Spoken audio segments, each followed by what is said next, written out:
course, we have some more breaking news this morning. Police arrested the man accused of shooting several homeless people here in the city and in Washington, D.C. Let's get right to Fox 5's Robert Moses live in Soho with those breaking details. Robert.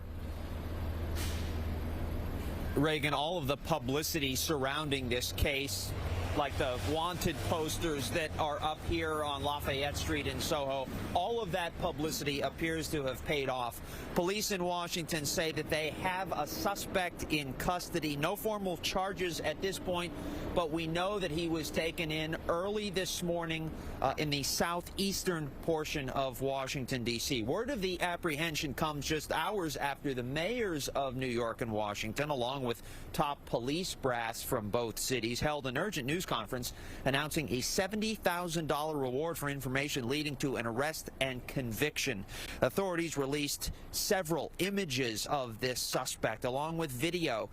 They say that he is responsible for shooting 3 homeless men in Washington and then 2 here in New York. 1 man in each city was killed. The man who was killed here in New York was shot early on Saturday morning here on Lafayette Street, police say, and it was all caught on video.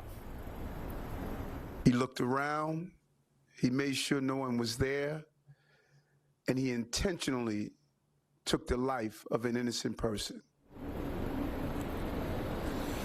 Again, late word this morning that police in Washington have taken a suspect into custody. He is believed to be responsible for all 5 of the shootings of homeless men. They started back on March 3rd and continued all the way up through Saturday. The most recent shooting took place here on Lafayette Street just behind me. A man was savagely shot and killed as he slept in a yellow sleeping bag.